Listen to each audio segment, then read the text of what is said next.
Hello TL Travelers and welcome back to the TL Travel YouTube channel. If you have not been following our journey so far, TL Travel just returned from Nicaragua and Costa Rica, and it is now time for us to do our thoughts video. So because of Vlogmas happening right after the trip, I did not have time to do an our thoughts video, or my thoughts video in this case, for the end of the Nica trip and the Costa trip, so those are going to be the videos that are coming up next. So if you are interested to know how we feel about Nicaragua, pros and cons and all that great stuff about traveling there, hit that subscribe button and stick around if you have not already. Hit that subscribe button and let's just get into it. So full disclosure, Nicaragua is one of my absolute favorite countries to travel in. I am a huge fan of travel in Southeast Asia, but when I have to travel closer to home, Nicaragua is my #1 choice every single time. One of the things that I love the most about Nicaragua is just that it is still relatively unpopular, or maybe not unpopular, but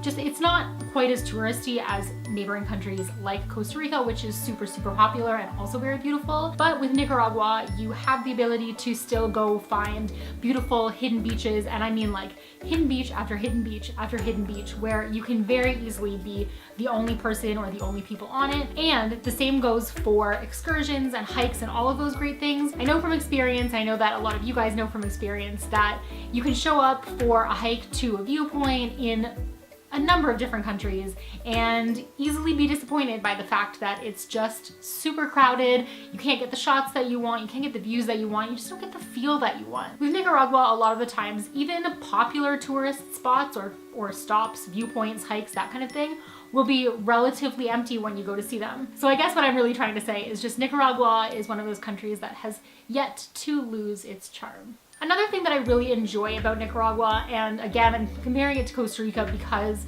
they are very similar as far as things to do, things to see, and like the style of traveler who goes there. So another huge pro for Nicaragua is that it's still relatively inexpensive to travel there, and it's relatively inexpensive to stay there, and food is relatively inexpensive and all that great stuff. So if you are looking for an experience and sort of like the views and activities that you would normally find in Costa Rica, you can generally do it in Nicaragua for a bit cheaper. One really great example of this is if you saw my Vlogmas day 1, when I was traveling from Nicaragua to Costa Rica, I did a 5-hour trip and I did it by taxi. Now the reason that I did it by taxi and not by flight was because in this instance, a flight actually was going to take me longer and was going to be more expensive. But full disclosure, I did pay 220 American dollars to be picked up at my place in Granada in Nicaragua and driven right to my door in Tamarindo.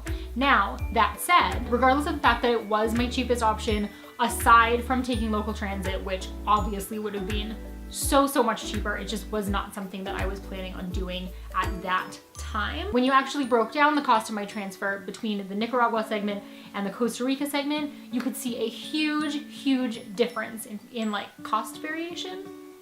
In costs. The first leg of my drive was 2.5 hours from Granada to the border, or that's how long it took us to do it, and that cost me $80 of the full transfer. The second portion of my transfer was another 2.5 hours from the border in Costa Rica to Tamarindo in Costa Rica, also 2.5 hours, and that portion of my trip was $140. So essentially double the price for the same distance. Another pro for Nicaragua is just the people. The people there are so friendly, and I feel like, and I've seen this happen in a lot of Southeast Asian countries as well, I feel like Nicaragua is still one of those countries where they have not yet been sort of jaded by the mounds and mounds of tourists coming in. I find walking around Granada that the people are still always willing to help you. And even when I went to get my phone card, my SIM card, there was like multiple people who I didn't even have to ask for help, and I was actually doing fairly fine on my own, but there was multiple people, locals and expats, that kind of walked over just to like make sure that I was okay,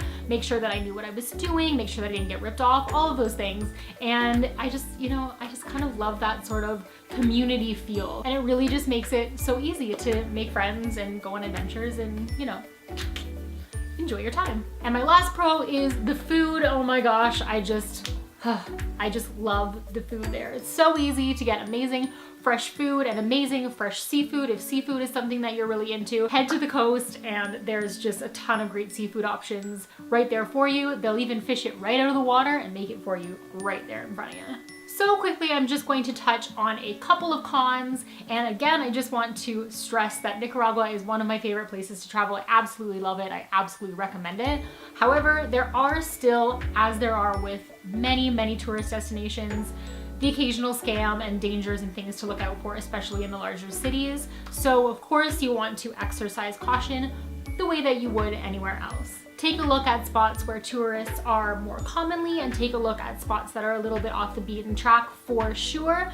But always be sure to take a look into the area that you plan on staying before you book and before you head there, or have someone knowledgeable like a travel agency, someone like me who does what I do, or really any other travel agency. I don't want this to be like a sales pitch, but have someone who's been there give you some recommendations on where is safe to stay and where is not to stay, so that you don't find yourself maybe getting a sweet deal on accommodations, but being in an area that isn't really quite as safe or safe enough for you to go out and just enjoy your time there. And my second con, if you will, is kind of coming back to the fact that it's not a hugely touristy spot just yet, is that the local transportation there, especially if you are a backpacker, can be a little bit tricky to follow or a little bit tricky to understand at times, and can also just be a little bit unreliable. And again, that's something that you will find in a number of countries, not just Nicaragua. And that's another reason why for me, especially when I'm traveling with my camera equipment and all of those things,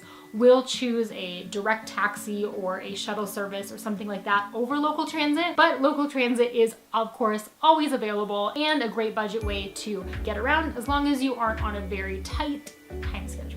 So that is it for me for today and my review of Nicaragua, how I feel about it. But everybody has differing opinions, I know that, and I would love to hear what your opinions are on Nicaragua. If you have any pros or cons that you would like to share, or if you have any tips and tricks for traveling in the area, favorite spots, any of that, feel free to leave them in the comments bar below, and I will always respond because I just love connecting with you guys. And until next time, stay great, travel safe, and I will see you in my next video.